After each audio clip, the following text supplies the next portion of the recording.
Olá, alunos, tudo bem com vocês?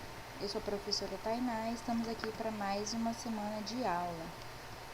Nesse slide, então, eu vou apresentar o resumo, da nossa semana número 4. Vamos lá. Nós vamos estudar a forma imperativa, os advérbios de frequência, os modal verbs, são os verbos modais. Nós vamos estudar apenas dois deles, o can e o may, e o caso genitivo.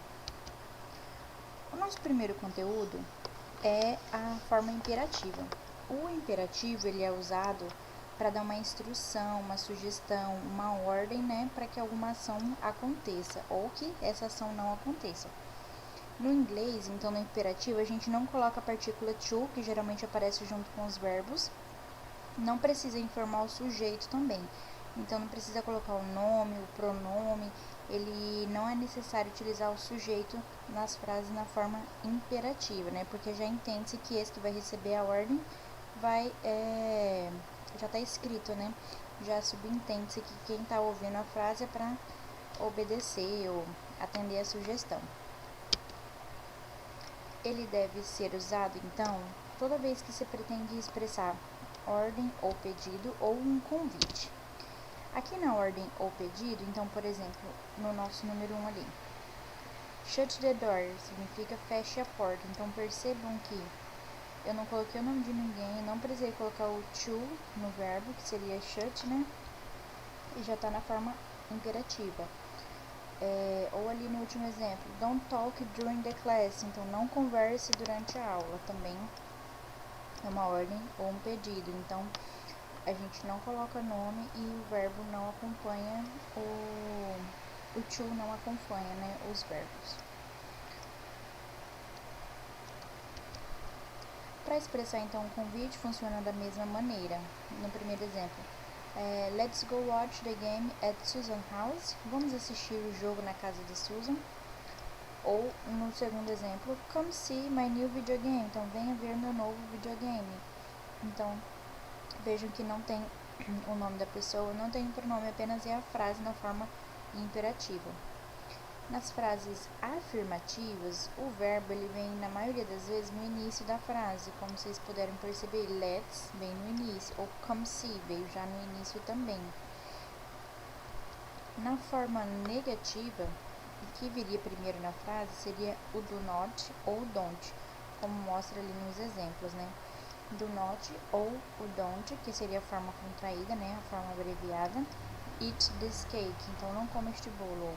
Do not run here, então não corra aqui. E no último exemplo, don't put your hand here, então não coloque a mão aí. Então, nas formas negativas, a gente só coloca o don't ou do not no início. Sobre os advérbios de frequência, então, como mesmo o nome dele já sugere, para falar alguma frequência que a gente faz alguma ação, por exemplo. Geralmente utilizado em afirmações, mas também pode ser usado para responder alguma pergunta, como how often do you, com que frequência você faz alguma coisa? Você estuda ou você brinca? Ou how often do you study English? Com que frequência você estuda inglês? Aí nós temos alguns advérbios aqui para exemplificar. Always, usually, often, sometimes, occasionally, seldom e never. Percebam então que o never é 0%, eu nunca estudo, Seldom ou rarely é raramente, e daí assim sucessivamente, Always é sempre. Então a gente pode usar esses advérbios de frequência para responder a frequência que nós realizamos alguma ação. Ou daily, weekly, monthly e early, que seria diariamente, mensalmente, semanalmente e por último anualmente. Os advérbios eles podem aparecer nas frases em vários locais. Por exemplo, quando tem o verbo to be na frase, que é o am, is ou are, os advérbios eles devem vir depois do verbo to be. Então, ali no exemplo, I am always on time, eu estou sempre no horário. I am, pronome e verbo to be, e o advérbio veio logo após. No segundo tópico, se não tem o verbo to be, mas a gente tem o verbo principal, o advérbio de frequência deve vir antes do verbo principal. Então, a gente coloca I never get up late. Eu nunca acordo tarde. Então, I, pronome, né? O never, que está em vermelho, o advérbio. Get up, que seria o verbo. No número 3, quando a gente tem dois verbos, então, o advérbio fica no meio. I will always love him. Eu sempre vou amá-lo. Então, temos dois verbos e por isso a gente coloca o advérbio no meio. Sobre os modal verbs, temos o can e o may. Na verdade, nós temos vários, né, que eu vou mostrar na próxima tela, mas aqui nesse tópico a gente vai estudar só esses dois. Eles, então, não precisam de auxiliares, né, não precisam utilizar o to. Eles não sofrem alteração nas terceiras pessoas, usando o s, o s ou o ies, né, para usar he, she ou it. E nos outros verbos a gente adiciona s. Ele não é necessário. E a função desses verbos modais é mudar ou complementar o sentido do verbo principal. Então, para expressar com maior ênfase, né, obrigação, possibilidade, dedução, desejo, vontade, etc., né, para dar maior ênfase na frase. Então, todos esses aqui, ó, can, could, may, might, should, must, ought, used, são os verbos modais. Os que estão em vermelho são os que nós vamos estudar, que eles têm a tradução bem parecida, né? Que o can e o may. O can, então, pode ser utilizado para expressar permissão, possibilidade, ou, aliás, habilidade. Então, can I drink water? Posso beber água? Estou pedindo permissão. Ou habilidade, I can speak English, então eu posso falar inglês. Então, can pode ser utilizado nesses dois sentidos. Uma forma negativa ali no segundo.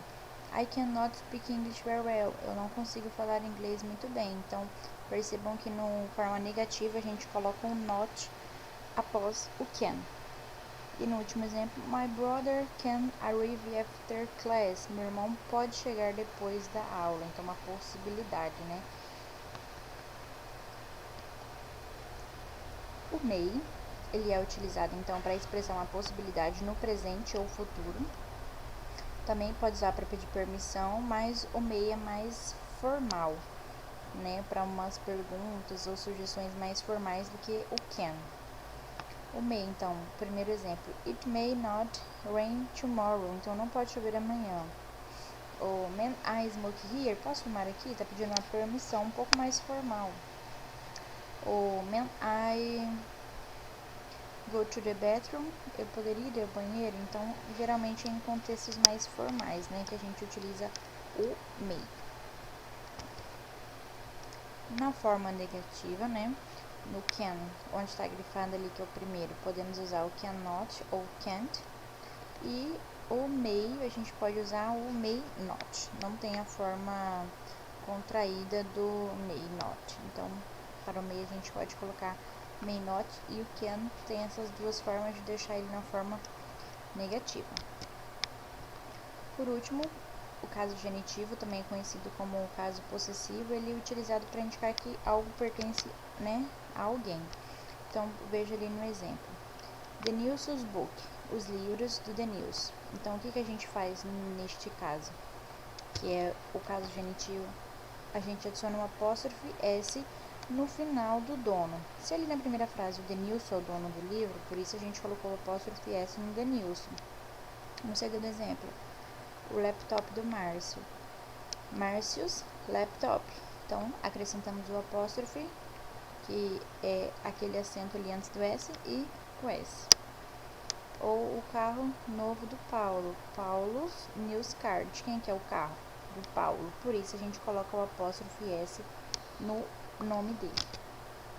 A regra geral, então, é colocar o S no final da palavra que indica a quem pertence. Então, my father's house. De quem que é a casa? Do meu pai. Eu sei que é father porque ele está com o apóstrofe S ali. Ou a empresa da minha mãe. My mom's company.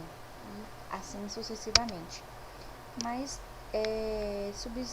seres inanimados, coisas, lugares, né, alguns substantivos abstratos, a gente não coloca o apóstrofe S, mas por isso a gente pode usar o of.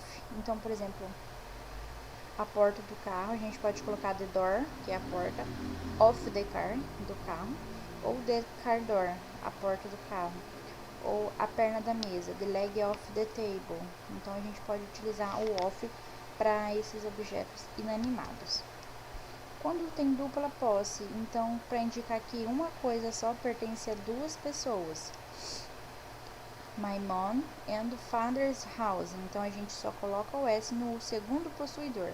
Se é a casa da minha mãe e do meu pai, eu só coloco no último possuidor. Então my mom primeiro, father segundo. Então a gente coloca o apóstrofe S no segundo. Se eu disser é o apartamento da Carol e do João, Carol e João apartment. Então a gente coloca o apóstrofe S no João, que é o segundo possuidor. Mas se são duas coisas diferentes e dois possuidores, tipo o pai e a mãe e duas casas, né? Então, my mom's and father's house. Então, a casa do meu pai e a casa da minha mãe. Eu entendo que colocando o apóstrofe S nos dois possuidores, nos dois nomes da frase, são dois objetos diferentes. Ou men's and woman's clothes. Então, as roupas de homem e as roupas de mulheres, certo? Duas coisas diferentes para dois possuidores. No plural, a gente pode colocar só o apóstrofe, como the boys' grandma, a avó dos garotos. Então, percebam que o boys está no plural, né? Tem o S já acrescentado ali no final, só acrescentamos o apóstrofe. Palavras que já terminam com S, então, a gente vai acrescentar só o apóstrofe, tipo The Princess Little, o título da princesa. Então, o princess já tem o S, por isso a gente não acrescenta outro S.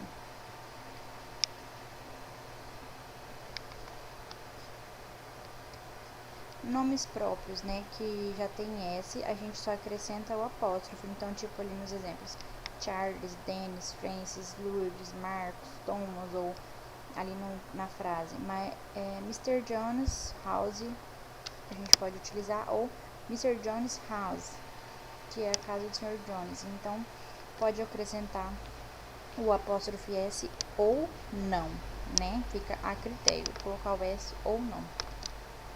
E é isso aí, pessoal. Muito obrigada pela atenção. Espero que vocês tenham entendido. Qualquer dúvida, estou à disposição. Só mandar uma mensagem ali para a tutora, ok? Até a próxima semana.